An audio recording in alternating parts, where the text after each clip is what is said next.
my tarot friends, Justin Michael. Welcome back to my channel, and welcome, of course, if it's your first time visiting. I appreciate you as always. Very excited to show these decks to you today. I have the Midnight Tarot collection in front of me. So Midnight Tarot is the Etsy shop. I'm going to link that below, as well as their Instagram.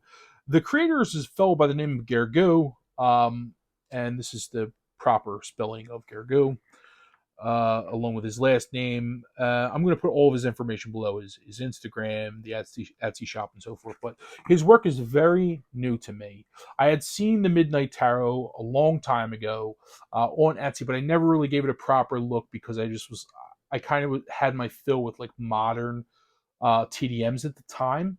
I was more into like historic restorations and recreations, so I kind of passed by it. But then a couple of weeks ago, it's got to be a couple of weeks now. I do this thing where I search for Vieville decks occasionally because I really love the Vieville. It's a great deck. It's one of my favorites. Just such an interesting deck with so much history and just such a quirky, lovable deck. I just absolutely love it. But it's a bit underrepresented in a way, I think, in my opinion, in that there aren't very many versions of it. So I like to see occasionally, like has anybody done it and so forth. So I did that, and then I found his shop like randomly, and I was looking through the shop, and I was like, okay, I did remember the Midnight Tarot deck, but I had no idea he did a Vieville.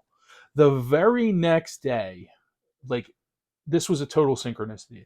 Very next day, my friend Orshi from Dragorsi is live with none other than Gergely from the Midnight Tarot shop. And then it all came together. I was like, okay, I was in the shop last night. I was looking at the Vieville, and now he's on my friend's channel on a live, doing an interview with Orshi, who is also from Hungary. They're both from Hungary, so they're both Hungarian. And I really enjoyed the interview. It was great. I have to thank Orshi in a way for sort of introducing Gergely because I had no idea who he was. I just knew sort of him by reputation only from his Midnight Tarot deck. And then during the live, because I saw that he had an RWS in the shop, but I thought it was a full-on RWS. Well, this is actually an RWS Tdm mashup, which is really, really cool. And he gifted me a copy, which is really, really nice. In full disclosure, so I purchased these two decks. This was gifted to me just in terms of full disclosure for the review. But we're going to take a look at the Midnight Tarot first, which is a really interesting deck. It's a modern deck, and then we're going to take a look at the Vieville and the other deck, the mashup. But what I like about Gergely is that he's a member of the community. He's another tarot reader that just happens to be like a very talented artist who set out to create the deck that he wanted to read with. And I really like that. And I like to support people like that. He's not in this sort of for the business. He really is very passionate about TDM. But anyway, I'm going to link that interview with Orshi and he down below, and he may even come on my channel like in the next couple of weeks, hopefully, so we can have a chat and talk about some things, because I noticed some things about his decks that I really want to ask him about, and just have a conversation, because we have very similar taste in decks, which is refreshing, especially with TDM, because there aren't many TDM people. Lovely tuck box, typical tuck box, and it's nothing really special about it, but really cool. Love the colors of it. Love the print inside and the red color inside and the yellow outside. Just looks really posh. The card quality of this deck is really good. I was surprised at how thin it was. When I got it, I was like, okay, it's kind of thin. But then I riffle shuffled it. I was like, wow, okay, I can understand. And I had asked Gergely about it. And he told me he was a riffle shuffler and he wanted something. He prefers like a thinner cardstock, which a lot of people do. Particularly riffle shufflers, and it riffle shuffles like a dream. It's not like cheap thin, it's just like on the thin side, it's very sturdy cardstock. Love the backs, the yellow backs, and I also love the size of it too. It's pretty small deck. It's about the size of the Robledo deck, or the some of the other smaller TDM type decks. Comes with a title card, of course, and then this is, instead of a little white booklet, which I don't think I've ever read a little white booklet, maybe once in a while, but almost never read little white booklets. Comes with an extra card, which has the major arcana keywords. And then on the flip side, you have a numerology So you have a number and then the meaning, which is really cool, and then the quartz. I think this is very adequate, especially for TDM. You don't need a little white booklet with meanings, especially the way people read today. Um, so yeah, I mean, I'm very pleased with the cardstock. I think it's perfect. But above all that, the whoever did the printing for this did a phenomenal job because the colors came out so nice. It was very matte and just the colors shine through really nice. I hope the camera kind of picks it up. But so this is the Midnight Tarot. It's a modern deck, sort of a modern art style, but with a classic TDM symbolism and so forth. So let's just go through the cards. I'm going to try and do this a little bit quickly, but you can see, I mean, nothing too much different here, but the face has been sort of done in this whimsical, kind of cool artistic style, which is very. You'll see it also in some of the other, the other deck, the RWS deck too. I just love his art style; it's really great. Interesting about the Emperor here is a very modern looking Emperor, but very convert. You see in the convert, you see he has a full circle, or looks to be a full circle in the medallion, but sometimes you see a C in some of them, and I could never tell if that was like a woodblock thing, if it was supposed to be a circle, or if it was supposed to be a C. And I just never knew what that meant. I remember I was doing a deck one time, and I asked Rachel Pollock what she thought it meant, and she told me it probably stood for Charlemagne, which was in, Rachel just totally just pulled that out. That's just what she does, and it made so much sense. I was like, yeah, you know what, probably is Charlemagne, because the whole Holy Roman Emperor thing, and it could very well be Charlemagne. So he's like the Christian king, blah blah blah, and so it could have been Charlemagne, at one time. Who knows? I mean, there's no way of knowing that, but leave it to Rachel to come up with that. I mean, it was great. Anyway, this has a full circle, not the C, but that's what you see in Convert. Very cool, very whimsical looking Pope here, and all the titles are very kind of Convert TDM. Uh, cool lovers. Okay, the Chariot is really interesting for a couple of reasons. Firstly, I mean, I love the style of it, like the crown and just the look on his face and everything. But I was like, who is AT?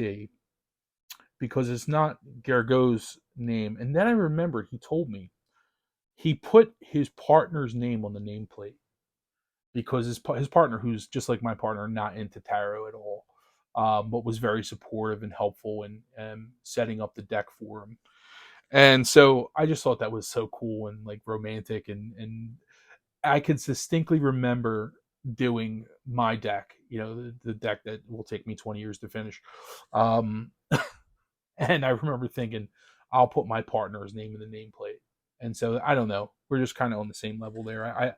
What an honor that is. I mean, like, first off, it's forever because this deck is forever, and it's such a part of who he is, doing the deck, and just to have his partner's name in the nameplate. It's just that to me, it's just like it's such an honor. I don't know. Anyway, but what I noticed also about this Chariot was that he has Le Chariot. Now, Convert has Le Chariot generally. This is the I forget his name. This is just a version of Convert, but you can see it says Le Chariot with a T.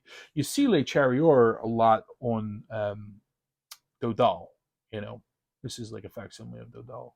So I was wondering. I mean, that's something I would like to hear from Gergely about. Was he into Dodal? Like, why did he decide to go with Le Chariot instead of Le Chariot? I mean, total nerd question, but nonetheless, that's just what interested me. But yeah, you see here. I mean, that's the Convert Chariot. You can see the chariot, but the nameplate and everything is very, very Convert and so forth. So, well, really cool. Justice is like very modern, but still classic, in a way. And then we have the Hermit, of course.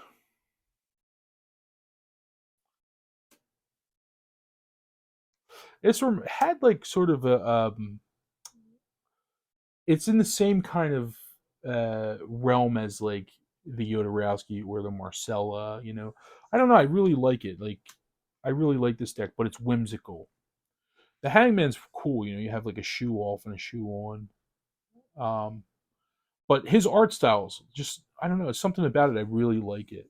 You know, Death and Temperance. The Devil is very different. You know, different kind of. He's looking over to the side.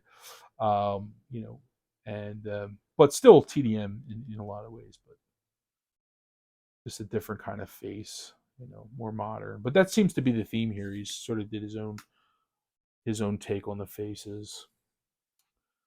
Classic kind of tower, and then we have the star and the moon. Okay, the sun, very interesting and very cool. This was another card I was thinking. It's very Claude Burdel. It reminds me of Burdel. So if you look at the sun card in the Convert, it's very, you know, just a standard sun, but then this is Claude Burdel here, which you have the whole face kind of in the front. I really like that. I like that he did that. He sort of drew, I guess, what he liked from different decks, but still took a lot of the elements from Convert as opposed to the, you know, the postures and so forth. I don't know if he got that specifically from Burdell or what, but I mean, you can see obviously it's very similar in a lot of ways, but still very similar to Convert as well. So I wonder, like, I would love to just talk to him about that and find out what he was thinking with that and why he did it. Judgment with an eye and Le Mans. The beautiful TM colors. I love Le Mans. I love the Fool. He's just, you know, typical jester look. You know, really fun deck. I've been reading a lot with this. It's a great reader. It's a small deck, easy to handle. All the courts look great. The pips are mixed. I reordered them in a way in that I put all the suits together, but I didn't, like, you know, put them in order. But very classic TDM. I love the eyes in this deck. It's just it's so fun, you know. But it's a very safe TDM. You know, if you are a TDM reader, you might like this. The other thing I really liked, he put the fleur de lis in here. You know, which is from Convert, and the original Grimaud had that. There's the two of coins with his actual first name and his last name. I'm not sure if that's Gergely or not. I don't think so. I doubt the LY. It's probably like his you know, birth name or whatever. Gergely might be his nickname. And this was created in 2020. Very beautiful. I love it. I love this deck. It's great, and I continue to read with it. It's a lot of fun. Okay, so I want to show you next. Let me show you the RWS first, because this is one that was gifted to me by him, which was very kind of him. So when I first saw this, I thought it was just, you know, like I guess like a clone in sorts, you know, like his version of the RWS, but it's actually not. It's a mashup between TDM, but it's really just a pip deck, a simple pip deck. I'm going to show you in just a second, but just like the other deck, comes with that kind of numerology and the keywords on here. Let me see how he has them ordered though. Yeah, he has Justice at 8 and Force. Okay. Oh, because they're not numbered. Okay. First off, same exact card quality. The images look phenomenal print wise, and they feel great and about the same size. Love the checkered backs and just the way the card feels. I'm going to do it this way because it's kind of a little bit backwards. I'm going to zoom in a little bit just so you can see it better. I mean, this is very Rider-Waite Smith, you know, but what I like is they're not numbered, you know, so you can order them however you like. And really, the numbers aren't very necessary. I'm starting to really appreciate that when a deck is not numbered, because I fiddle around with different orders. You know, like right now, I'm looking in some of the historic orders, like the Ferraris order, you know, from Ferrara, order A and B. You know, there are 3 major orders of tarot plus a bunch of variations of those. And who knows next week what order I'd like to accept. I mean, and it's nice that he leaves that up to you. So that's really cool. I appreciate that.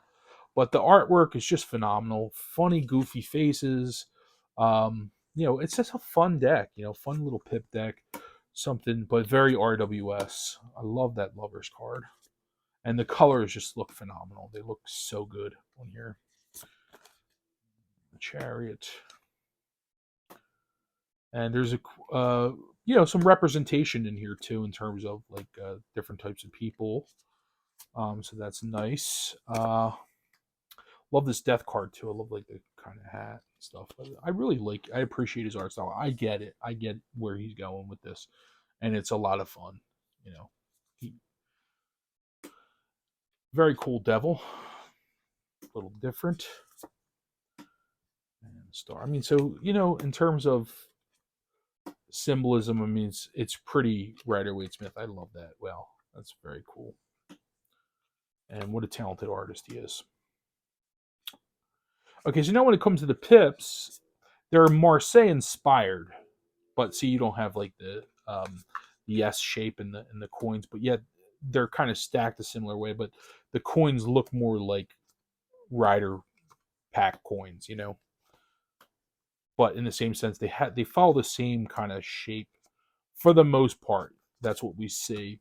The court cards are, of course, Rider. So he's got the courts and the majors, inspired by Rider-Waite-Smith.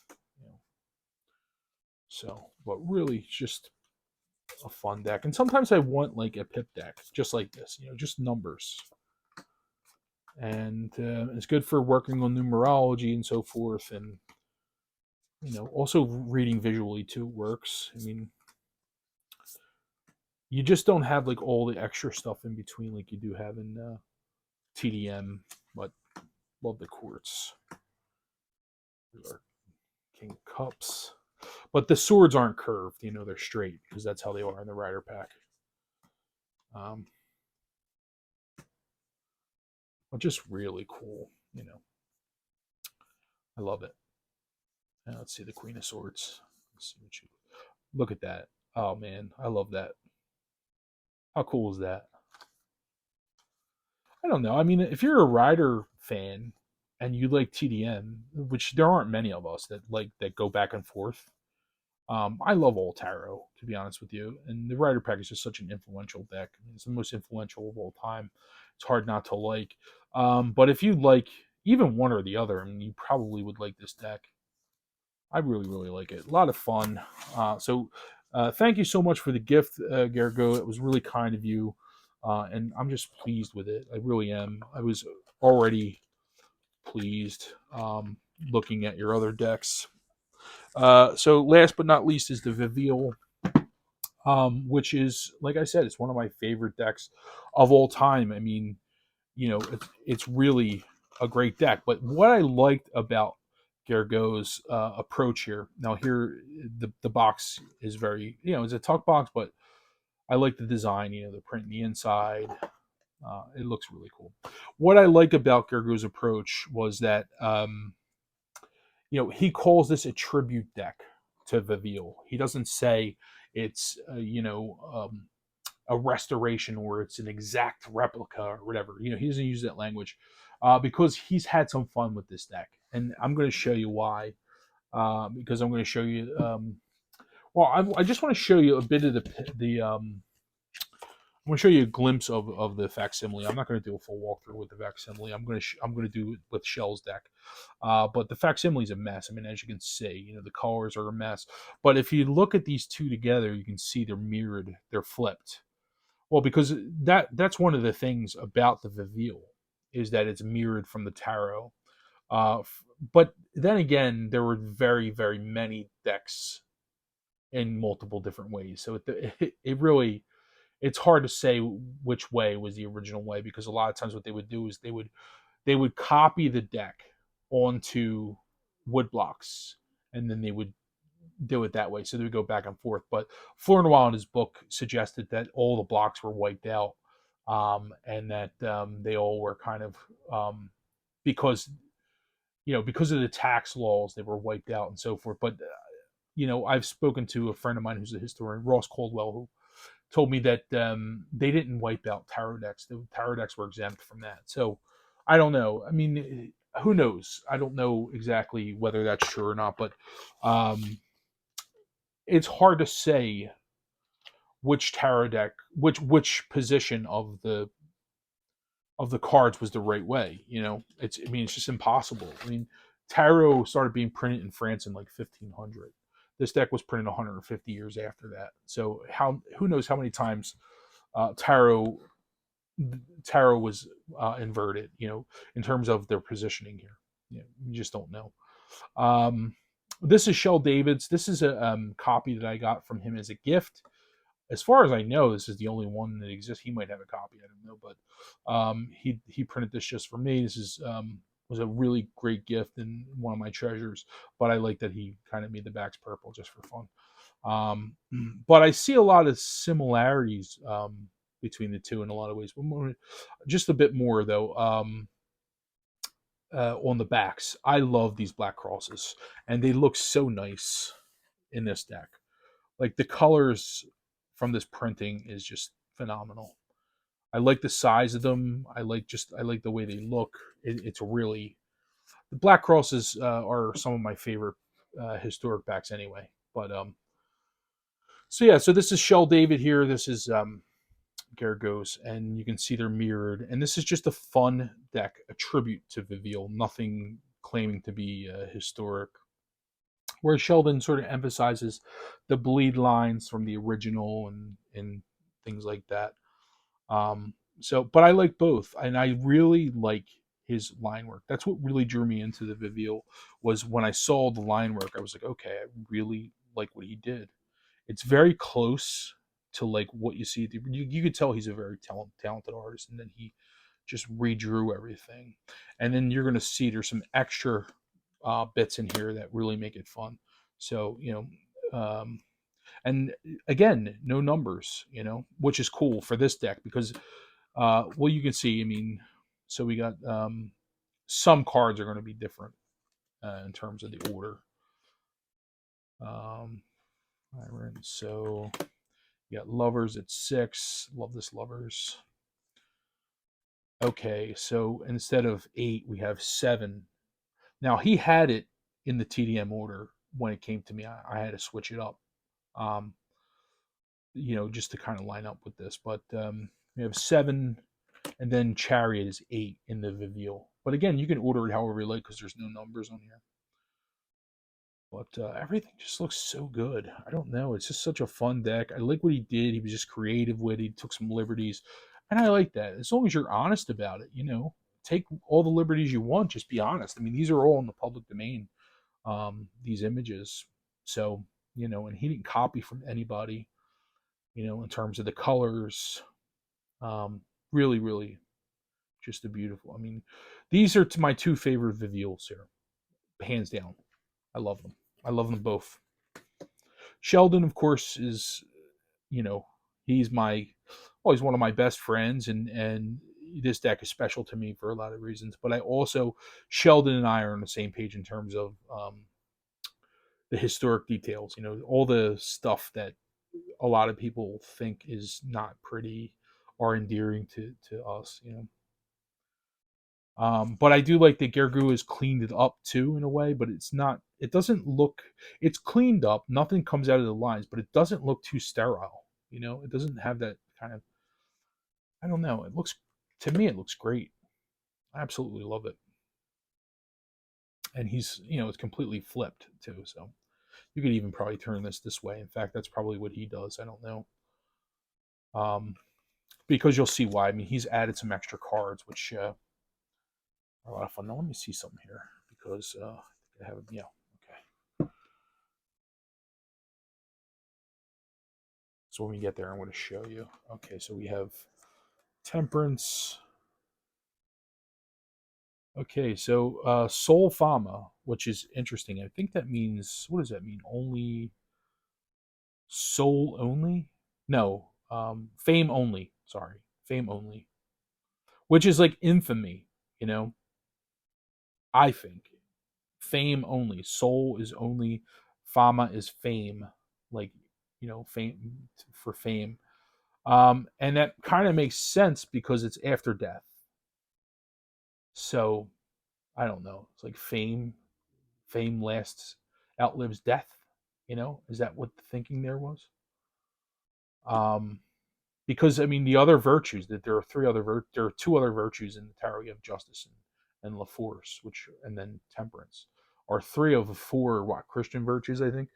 What they call them, the moral virtues. Yeah, I mean, it would make sense, fame only, fame, like a card of fame, which is totally different from temperance. I mean, if you think about it, and there's a lot of that in this deck. Okay, so we have the first of and the earliest that I know of. Well, not the earliest, because we have another Belgium deck, which was the last one put out by Sullivan Hisman. I can't think of the name of it right now. I'll put that down below, the detail, but I believe it's right around the same time. But you have this kind of Belgium style, even though it's a French deck. A Belgium style devil. He's a walking devil, instead of the two imps. But what Gergely has done, because in the TDM we see the devil with the two imps and stuff, he's drawn some extra. So this is, in a sense, an expansion pack to make it a TDM. So he made the Vieville a TDM. I think this is brilliant. I love this kind of thing. This is like what excites me. And so and I mean, the fact that he's obviously not tracing these things, he redrew that, and he creatively he came up with that. To me, I mean, it just shows you what kind of artist he is. I mean, I love that. So there's quite a few of these. So now, of course, instead of lightning, we have, or the tower rather, we have Lafodra, which we see the name in some other decks, Lafodra, which means lightning. And in fact, I think it's written on probably the Ace of Pentacles or something, but the Ace of Coins rather. Instead of the tower, you have lightning hitting the tree, or the shepherd running for cover under the tree. And you can see all these sheep or goats here, and that's what he is. He's a goat herder or sheep herder, and he's taking cover from the lightning. And lightning is really the theme of this card, and it has been historically. Like, and there are other decks with the same thing, with no tower but lightning. Like, for instance, in the Mitelli, in the Bologna decks, it's a person being struck by lightning. Well, he's added a tower too, for fun. So you can read with both. You can take them out. I'll probably read with both, actually. Um, but I like that. I like that he's done that. I mean, it's fun. It's a lot of fun, and that's what this is about, right? It's about fun. So I love that. Okay, so we have the star here, and classic Vieville or Belgium type star, and you see these like in some of the older Italian decks, and he's added a classic star, a TDM star, which is also great. So, I mean, I'm all for it. And now again, we have the moon here. I always get the moon and the sun mixed up in these decks because it's so pointy, and it looks like the sun, but it's the moon, and that's the sun. The sun looks more like the RWS in this deck, and he's done a traditional moon, somewhat traditional moon. So just a lot of fun. And then the last one is the sun. And Judgment. Always love the colors of the Vieville Judgment. A lot going on, but I always loved it. And this looks phenomenal, cleaned up. It really does. It's well done, man. I really, really like this. Okay, and the world. And then we, of course, have the Fool. And they're inverted, but because what Gergely has done is, for the strict TDM readers, he's made it, go in the opposite direction and so forth. But anyway, that's it. So I'm not going to show you the rest of Sheldon's. I've showed this on my channel before. Beautiful pips, as you would expect from Shell. In terms of the size, I mean, Gergely's is even smaller than Shell's. But I like it. I love it a lot, and love the size. I really do. I like they're small. Here's the famous, Ace of Coin, which has, the titles of all the Trumps, you know, and it's supposed to be like some sort of poem. I don't know how true that is. I don't know if it's actually a poem or not, but somebody supposedly solved this or whatever. I don't know. To me, it looks like rules of the game, um, you know. But supposedly it had a poem from the card makers who were suffering and blah blah blah. I honestly, I haven't really looked into that yet. The iconic two of coins from Vieville, which I love, and the rest is pretty TDM. Although you see these kind of quartz all in some of the Belgium decks, even you know, like you see them in Vandenborg, for instance, um, and the Alto, even some of them. You know, this is probably an early ancestor of the Belgian tarot, possibly. But either way, I mean, you see some ancestry in here. Very very cool. My beloved Vieville. I love it. It's a great deck. There's the title card. Anyway, if you like any of these decks, if you're interested in them, you know, see the information below. Check out the shop. Leave your comments and questions or whatever below. And thank you guys so much. You know, and hopefully I'll have Gergely on my channel very soon. And it'll be a lot of fun to do a live together or something. Maybe read some cards and just shoot the shit. But anyway, thanks for tuning in. And until next time, everybody, love and peace. Bye bye.